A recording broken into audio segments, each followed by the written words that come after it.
पालिराना आप देख रहे हैं कल का बाजार। आपके स्टॉक रिलेटेड सवाल, फिर चाहे वो ट्रेडिंग की बात हो या बात हो इन्वेस्टमेंट पोजीशंस की, सब इशू में हम करते हैं शामिल। आप अपने तमाम क्वेश्चंस हम तक पहुंचा सकते हैं, हमारे एक्सपर्ट्स देते हैं आपको एडवाइस। कैसे हो सकते हैं शामिल, नोट कर लीजिए तरीका 7045220000 हमारा व्हाट्सएप नंबर है। इसके अलावा व्हाट्सएप पर आप सवाल भेज सकते हैं #आस्क देखकर। फेसबुक ट्विटर पर ये शो लाइव जा रहा है, आप अपने क्वेश्चन पोस्ट भी कर सकते हैं और साथ ही आप अपनी क्वेरीज पोस्ट करने के साथ साथ इस शो को लाइव देख भी सकते हैं। आज हमारे साथ हैं DRS इन्वेस्ट के फाउंडर रवि सिंह। रवि से बातचीत करेंगे, लेकिन फटाफट से एक क्विक रिकैप मार्केट का लेकर आते हैं। कारोबारी हफ्ते के पहले दिन बाजार में आज थोड़ी सी वॉल्टिलिटी दिखी। सेंसेक्स निफ्टी गिरावट के साथ बंद हुए। आखिरी में सेंसेक्स 350 अंक गिर गया, 71,731 पर बंद हुआ।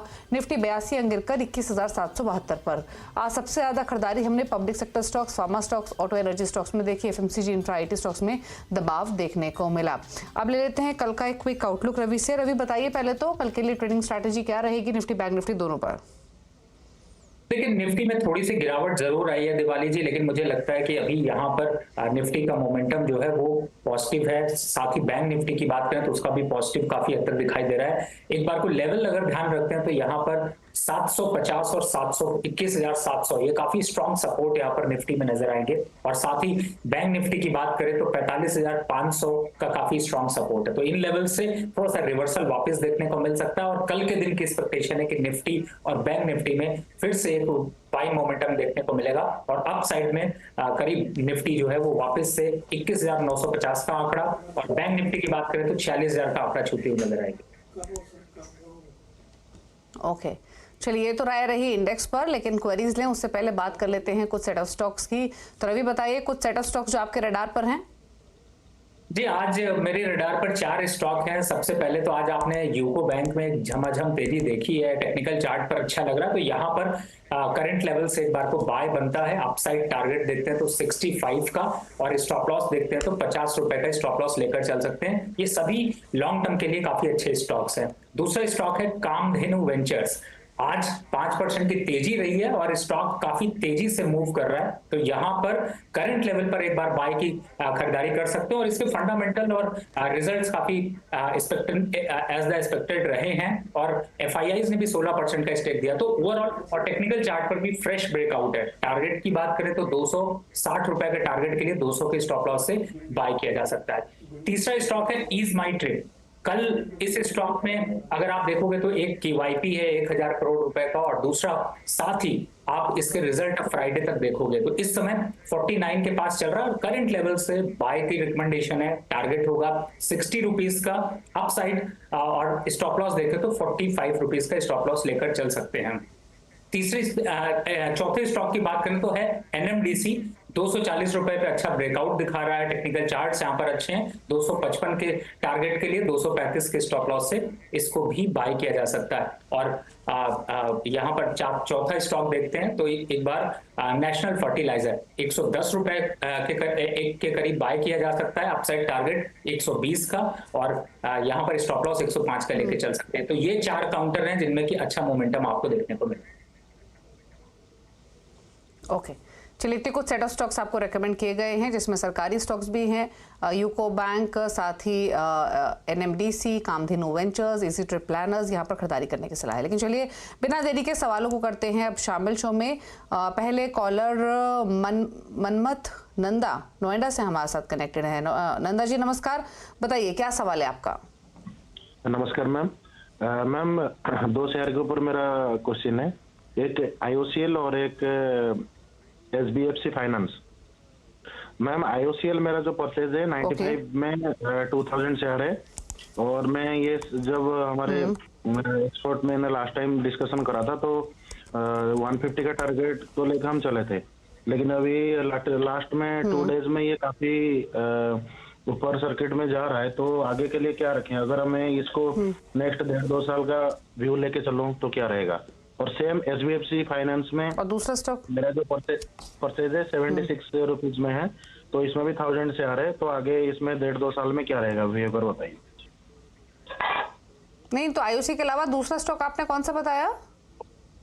SBFC finance. HDFC finance. हाँ 90 एवरेज प्राइस है 90। ओके, हालांकि जो आपने डिटेल्स भेजी थी उसके हिसाब से आपके पास एनएचपीसी और एनबीसीसी था, लेकिन आपने दोनों स्टॉक्स दूसरे बताए हैं फिलहाल। पूछ लेते हैं क्या सजेशन। जी बोलिए। एनबीसीसी में मैम कम शेयर है, बट आईओसीएल में ज्यादा है, तो इसलिए मैं सोचा कि आईओसीएल में कन्वर्ट करूं। ठीक है, पूछ लेते हैं। आईओसी पर बताइए क्या राय रहेगी। 95 की इनकी बाइंग है, 2000 स्टॉक्स हैं, यहाँ प्रॉफिट में है। एक एसबीएफसी फाइनेंस एक स्टॉक है इनके पास, 90 प्लस की बाइंग यहाँ भी है। क्या सजेशन दोनों स्टॉक्स पर? देखिए, पहला आईओसी की बात करें तो देखिए दीपाली जी, मुझे लगता है लास्ट जब प्रोग्राम कर रहे थे तो 150 का टारगेट दिया था, अभी 220 रुपए का लक्ष्य, और अगर 3 साल के हिसाब से देखते हैं तो मुझे लगता है कि 350 के आसपास के टारगेट देखने को मिलेंगे। तो मुझे लगता है बिल्कुल बाइंग मोमेंटम पे बने रहिए, डिप पे ऐड ऑन करिए, निकलने की कोशिश मत करिए। जब तेज चल रहा है तो चलने दीजिए, और अपसाइड टारगेट अभी फिलहाल 220, स्टॉप लॉस 160 रुपए का यहां पर लगाकर चलिए। एसबीसी फाइनेंस में देखते हैं तो देखिए थोड़ा सा डाउनवर्ड चैनल चल रहा है, लेकिन अभी फिलहाल आप इसको भी होल्ड करके रखिए, और अप साइड में एक बार 90-92 के आसपास आता है तो पोजीशन से एक बार प्रॉफिट बुक कर लीजिएगा। स्टॉप लॉस यहां पर 82 का लगाकर चलिए। ओके, चलिए बात करते हैं आप कुछ और कॉलर्स से। हमारे साथ हैं राजू जैन दिल्ली से। राजू जी नमस्कार, बताइए क्या सवाल है आपका? I am from Silchar, not from Delhi. मेरे पास ये HAL का 24 शेयर है 994 एट द प्राइस ऑफ 994, और एक है मेरे पास Tata investment 33 share at the rate of 21,200। Should I hold और should I add some more to this? नहीं तो आपकी टाटा इन्वेस्टमेंट में 2120 की बाइंग है। हाँ। ओके, तो दोनों पर long term view. Hindustan aeronautics 995 की बाइंग है, टाटा इन्वेस्ट 2120 की, दोनों में काफी शानदार मुनाफे में ये हैं। क्या करें रवि? देखिए, अभी तो फिलहाल पोजीशन को यहाँ पर दीपाली जी होल्ड रखना चाहिए, और चूंकि मोमेंटम स्टॉक का काफी तेज है तो मुझे लगता है कि अपसाइड में एक बार को वापस से गेन करता हुआ नजर आएगा। हिंदुस्तान एरोनॉटिक्स HAL की बात करें तो 3200 के आसपास के टारगेट आपको फिर से देखने को मिल सकते हैं। स्टॉप लॉस 2850 का यहाँ पर ले सकते हैं। ओके, और साथ ही टाटा इन्वेस्टमेंट पर क्या राय है? यहाँ पर 2120 की बाइंग है इनकी। देखिए, ये तो स्टॉक अभी बहुत तेजी से ब्रेकआउट के साथ निकला है, डेली चार्ट और वीकली चार्ट पे एक अच्छे पैटर्न बना रहा है, तो इसको अपसाइड देखते हैं तो 57 का इमीडिएट टारगेट आपको दिखाई देगा। तो मुझे लगता है 5350 के स्टॉप लॉस से आप इसको होल्ड करके चल सकते हैं। दोनों स्टॉक्स होल्ड करने की सलाह है। बात करेंगे अब अगले कॉलर से। सीमा सिंह लखनऊ से हमारे साथ हैं। सीमा जी नमस्कार, बताइए क्या सवाल है आपका? नमस्कार दिवाली जी, और रवि जी को भी नमस्कार। मैम मेरे पास 1000 शेयर्स है टाटा मोटर्स के, 430 की एवरेज प्राइस है। सो चूंकि ये शेयर कंटिन्यूअसली राइज कर रहा है इस वक्त, should I book some profit और should I continue to hold? Okay, क्या सजेशन रहेगा? टाटा मोटर्स काफी अच्छे प्रॉफिट्स में है, अगेन क्वांटिटी भी देखिए ठीक ठाक है इनकी। 1000 स्टॉक से 430 की बाइंग है। लेना है पार्शियल प्रॉफिट या पूरी पोजीशन को होल्ड रखें? अब मुझे लगता है अभी ऑटो में अपवर्ड मोमेंटम और रहेगा, और ये स्टॉक जल्दी अब आपको 1150 की सीरीज में दिखाई देगा। तो मुझे लग रहा है अभी लॉन्ग टर्म विजन है तो इस स्टॉक को बिल्कुल होल्ड करके रखिए। स्टॉप लॉस 850 का आप यहाँ पर मेंटेन करिए, और 1150 के आसपास आता है तो CNBC आवाज पे जरूर दोबारा पूछिएगा। फिलहाल लॉन्ग टर्म के हिसाब से स्टॉक बहुत अच्छा है, प्रॉफिटेबिलिटी बहुत अच्छी है, कंपनी के चार्ट पैटर्न यहाँ पर बहुत अच्छा सपोर्ट दे रहे हैं, तो बने रहिए। बात करते हैं गजेंद्र वर्धन से, मध्य प्रदेश से हमारे साथ मौजूद हैं। वर्धमान साहब नमस्कार, बताइए क्या सवाल है आपका? जी नमस्ते मैम। नमस्ते सर। एक्चुअल में मुझे 3 शेयर से हैं जिस पर क्वेश्चन करना है। एक तो मेरे पास पॉलीप्लेक्स 301 शेयर है, लगभग 1400 की बाइंग पे है, और स्टरलाइट टेक्नोलॉजीज 1550 की बाइंग आपने मेंशन की है। हाँ 1550। स्टरलाइट टेक की बाइंग किस पर है? स्टरलाइट टेक्नोलॉजीज की 173 पे है 900 शेयर, और बंधन बैंक के 575 शेयर है 280 रुपए के रेट पे। आप स्टरलाइट टेक की बाइंग और बताइए प्लीज। 173 173 रुपए, 900 शेयर है। और ये तीनों लॉन्ग टर्म है? हाँ तीनों लॉन्ग टर्म है, कोई इशू नहीं है टाइमिंग का। ठीक है, क्या सजेशन? पॉलीप्लेक्स 1550, स्टरलाइट टेक 173, बंधन बैंक 280, तीनों में लॉन्ग टर्म व्यू। देखिए सबसे पहले इनका स्टरलाइट ले लेते हैं। 140 रुपए चल रहा है, अभी इसको आप होल्ड करके रखिए, लेकिन 130 का एक स्टॉप लॉस डाल के रखिए। अप साइड में 185 के आसपास जब रिवर्ट करता है तो एक बार को वापस रीचेक करिएगा, नहीं तो एग्जिट करिएगा स्टॉक से, प्रॉफिट बुक करिएगा। दूसरा स्टॉक आपका जो बंधन बैंक है उसको भी अभी यहाँ पर होल्ड करके रखना है, और अभी मेरे हिसाब से इस पोजीशन को अभी चलने दीजिए। अप साइड में देखते हैं तो 245 रुपए के आसपास के लेवल यहाँ पर मिलते हैं, तो आपको बंधन बैंक वहां तक के लिए होल्ड करना है। स्टॉप लॉस रखिए 215 रुपए का। तीसरा जो स्टॉक आपने अभी पॉली कर लिया, देखिए इस समय पॉलीप्लेक्स में डाउनवर्ड चैनल चल रहा है। 1600 से स्टॉक गिरता गिरता 950 रह गया। आज मैंने आपको 4 स्टॉक सजेस्ट किए हैं, UCO bank, Kamdhenu venture, ease my trip, NMDC और एनएफएल।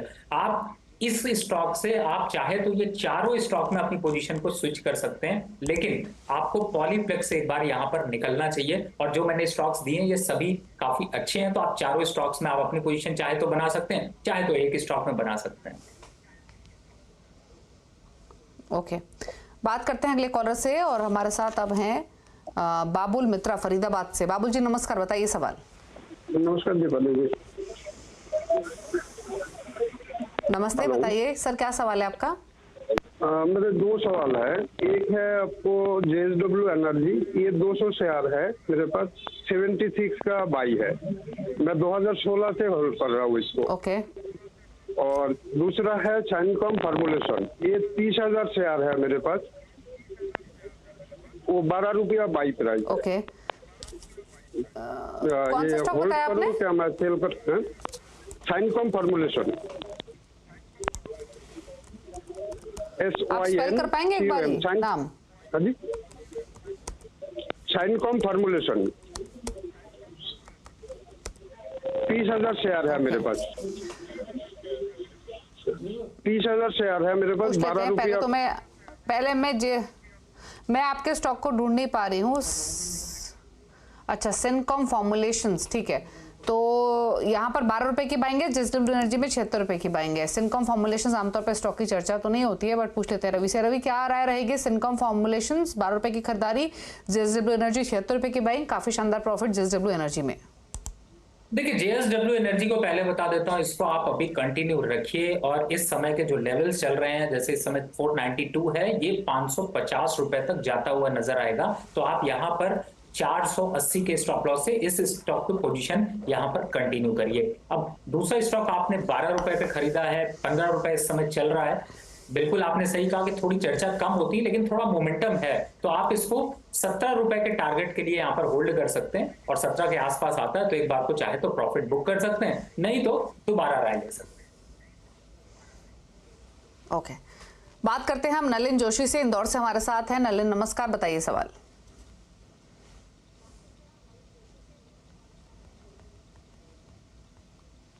हेलो नलिन, अगर आप सुन पा रहे हैं तो प्लीज अपना, दीपाली में अभी आपको ऑडियो मिल रही है नलिन, तो प्लीज सवाल पूछिए। नमस्कार मैडम, मेरा सवाल पावर ग्रिड के ऊपर था, लेकिन मैंने आज 284 पे पावर ग्रिड प्रॉफिट बुक कर लिया है, इसलिए यदि आपकी इजाजत हो तो दूसरे शेयर पे पूछना चाहूंगा मैं। बताइए कौन सा स्टॉक है? मेरे पास जी लिमिटेड है 262 के लेवल के, और ये अभी तो इतना गिर चुका जी है। एंटरटेनमेंट की आप बात कर रहे हैं? जी जी जी जी, तो वो इतना गिर चुका है कि अब मैं ये पूछना चाह रहा हूँ कि उसके मैं एवरेज कर सकता हूँ इस लेवल पे, या कोई सपोर्ट हो जहाँ पे मैं इसको एवरेज कर सकूँ। और दूसरा मेरा जियो फाइनेंस पे था कि 258 के मेरे जियो फाइनेंस हैं, अभी प्रॉफिट बुक करूँ या रोक सकता हूँ 300 या 305 तक के लिए। आपने किस भाव पे लिया जियो फाइनेंशियल? 258। ओके, क्या राय रहेगी रवि, जी एंटरटेनमेंट और जियो फाइनेंशियल दोनों पर? जियो फाइनेंशियल में तो प्रॉफिट्स में है या चला भी है स्टॉक, जी एंटरटेनमेंट थोड़ा सा नुकसान दे रहा है, क्या करे दोनों होल्डिंग्स में? देखिए दीपाली जी, वैसे मैं बार बार कह रहा हूं, देखिए अभी मैंने 4 स्टॉक्स की चर्चा करी, आप उनमें से कुछ ले लीजिए। जी एंटरटेनमेंट के फंडामेंटल यहाँ पर थोड़े से खराब हुए हैं, ट्रेंड डाउन है, सोनी वाली डील जो है वो खटाई में है, सेबी का रडार है, तो कहीं ना कहीं से स्टॉक में एक नेगेटिव ट्रेजेक्टरी चल रही है। अगर आप जी से निकलकर सोचेंगे तो आपको ज्यादा अच्छा होगा, बल्कि आप चाहे तो जियो फाइनेंस को यहाँ पर खरीद लीजिए, वो ज्यादा अच्छा है। और 305 नहीं सर, 350 का टारगेट मान के चलिए, थोड़े लंबे समय में अच्छा स्टॉक है। ओके, होल्ड करने की सलाह जियो फाइनेंशियल, जी एंटरटेनमेंट से एग्जिट करने की सलाह है। अगले कॉलर अरुण हमारे साथ मौजूद हैं सवाल पूछने के लिए दिल्ली से। अरुण नमस्कार, बताइए क्या क्वेश्चन है?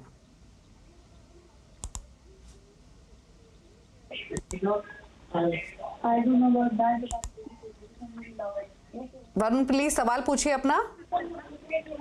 मेरे पास हैम्पटन रियलिटी के 2000 शेयर है जो मैंने ₹45 के हिसाब से लिया है पर शेयर। तो मेरे को लॉन्ग टर्म व्यू के लिए मेरे को व्यू चाहिए था आपका। हैम्पटन रियलिटी, एक सेकंड, आपने हालांकि पीएनबी पर अपना क्वेश्चन भेजा था राइट? 66 की आपकी बाइंग थी। मेरे पास पीएनबी है लेकिन वहाँ अच्छा प्रॉफिट है तो उसको मैं होल्ड करना चाहता हूँ। हैम्पटन रियलिटी, ओके एक सेकंड, HAMPTON, हैम्पटन रियलिटी, इसी स्टॉक की बात कर रहे हैं। BSE पर है, 47 रुपीज पर ट्रेड कर रहा है रवि। 45 की बाइंग बता रहे हैं, व्यू इनका लॉन्ग टर्म है, क्या सजेशन रहेगा? देखिए जी जी बिल्कुल, हैम्पटन ये BSE में लिस्टेड है स्टॉक। तो वैसे देखा जाए तो थोड़ा सा वो काफी तेजी से अपवर्ड चला था, 45 से 55 गया, वापस 47 के पास ये स्टॉक चल रहा है। और रियलिटी काउंटर में चूंकि इस समय काफी अग्रेसिव तेजिंग देखने को मिली, जिसका एक इम्पैक्ट भी इसमें दिखा है। और चूंकि इनकी जो न्यूज आ रही है जिसपे कि इन्होंने लुधियाना में कुछ प्रोजेक्ट दिए, तो शायद इसकी वजह से ये अपवर्ड मोमेंटम में यहाँ पर है। फिलहाल अभी तेजी का ट्रेंड है, मुझे लगता है बिल्कुल आपको कंटिन्यू करना चाहिए। और 55 से 56 ये लेवल आपको यहाँ पर और अचीव होते हुए नजर आ सकते हैं। तो करंट आप 45 के स्टॉप लॉस से स्टॉक को होल्ड करें, और फ्रेश अगर देख रहे हो तो भी आप एड ऑन यहाँ पर कर सकते हैं 56, 57 के टारगेट के लिए। ओके चलिए, होल्ड करेंगे सलाह 55, 56 के टारगेट के लिए। रुक रहे इसी के साथ एक ब्रेक के लिए। ब्रेक के बाद सोशल मीडिया से करेंगे क्वेश्चंस को पिक। चल वापस आते हैं। इसी हमारे साथ बने हुए हैं, फटाफट सब सवाल ले लेते हैं सोशल मीडिया से। पहले चलते हैं ट्विटर की तरफ और एक सवाल लेते हैं। अमित कुमार एक सवाल भेज रहे हैं, गोदरेज एग्रोवेट पर 100 शेयर्स 577 की बाइंग है, माफ कीजिए। दूसरा है इंडस टावर्स, यहाँ पर 216 की बाइंग है, 2 मंथ्स का व्यू है। देखिए पहले इंडस टावर को बता देता हूँ। इस समय इंडस टावर में देखा जाए तो एक अच्छा खासा मोमेंटम यहाँ पर चल रहा है, और मुझे ऐसा लगता है कि अभी लेवल्स के हिसाब से देखते हैं तो इंडस टावर में अपसाइड का मोमेंटम अभी 3 से 5% का और बनता हुआ नजर आएगा। और थोड़ा सा ये जो करेक्शन है ये अच्छा है, और मुझे लगता है कि 210 और 212 के बीच वापस से एक बार को बाय बनता है। अपसाइड टारगेट 235 रुपए तक ये जाता हुआ नजर आएगा। स्टॉप लॉस यहाँ पर 200 रुपए का लेकर चल सकते हैं। दूसरा, आपने गोदरेज की बात की, देखिए इस समय इसमें थोड़ा सा जो है वो मोमेंटम डाउन का है। स्टॉक में एक करेक्शन भी देखने को मिला, और ये करेक्शन अभी थोड़ा और गिरेगा, 495 तक रुपए तक जाता हुआ नजर आ सकता है। उन लेवल्स पर आता है तो वापस से एक बार बाइंग मोमेंटम दिखाई देगा। तो फिलहाल इस स्टॉक से स्विच करने की राय होगी। हृदय गुप्ता एक सवाल भेज रहे हैं ट्विटर पर ही, ये ब्रोकरेज स्टॉक्स पर एक आउटलुक लेना चाहते हैं। 2 स्टॉक्स भी इन्होंने लिए हुए हैं, 5 पैसा 500 स्टॉक्स 580, दूसरा share India 500 stocks 1850, view long term. देखिए दिवाली जी, ओवरऑल ब्रोकिंग इंडस्ट्री में तो अग्रेशन दिखा है, और बजट के बाद से फिर से ब्रोकिंग इंडस्ट्री में तेजी रही है। सबसे पहले इस समय देखते हैं तो 5 पैसा में देखिए एक अच्छा मोमेंटम है, 609 रुपए के आसपास स्टॉक चल रहा है। और अपसाइड में देखते हैं तो वापस से 640 और 650 रुपए का स्टॉक ये जाता हुआ नजर आएगा। तो जो डिप है या करेक्शन आता है तो उस पर बाय करने की राय होगी 590 के स्टॉप लॉस से। दूसरा स्टॉक आपने बताया शेयर इंडिया। देखिए शेयर इंडिया में चार्ट पे अगर आप देखते हैं तो 1300 रुपए से इसकी रैली स्टार्ट हुई, 1700 के पास थोड़ी सी रुकी, लेकिन फिर से अभी रैली मोमेंटम काफी अच्छा है। और इस समय ओवरऑल करंट लेवल पर भी यहाँ पर फ्रेश एक बाय का एकोमुलेशन दिखाई दे रहा है। अपसाइड टारगेट देखते हैं तो शेयर इंडिया एक बार 2100 तक के लेवल आपको देखने को मिल सकते हैं। तो रिस्क रिवॉर्ड रेशियो के हिसाब से 1790 के स्टॉप लॉसेस को यहाँ पर फ्रेश बाय भी किया जा सकता है, होल्ड कर सकते हैं। अपसाइड टारगेट होगा 2100 रुपए का। तो 1790 का स्टॉप लॉस, 2100 का टारगेट, होल्ड करने की सलाह है, बाय भी कर सकते हैं। 5 पैसा में भी होल्ड करने की ही सलाह है रवि की तरफ से। चलिए सवाल तो इतने ही लेंगे। शुक्रिया रवि शो में आने के लिए और सभी क्वेरीज को आंसर करने के लिए। कोई क्लोजिंग कमेंट आपकी तरफ से? देखिए मार्केट में थोड़ा सा पैनिक सिचुएशन अगर यहाँ पर दिखाई देती है तो स्टॉक स्पेसिफिक अप्रोच रखें तो ज्यादा अच्छा होगा, और इनमें स्टॉक स्पेसिफिक अपॉर्चुनिटीज यहाँ पर ज्यादा है। कल के दिन निफ्टी में थोड़ा पॉजिटिव मोमेंटम हो सकता है तो बाय साइड से चला जा सकता है। थैंक यू रवि शो में आने के लिए, सभी क्वेरीज को आंसर करने के लिए। इसी के साथ एक ब्रेक के बाद भी खबरें जारी CNBC आवाज पर। नमस्कार।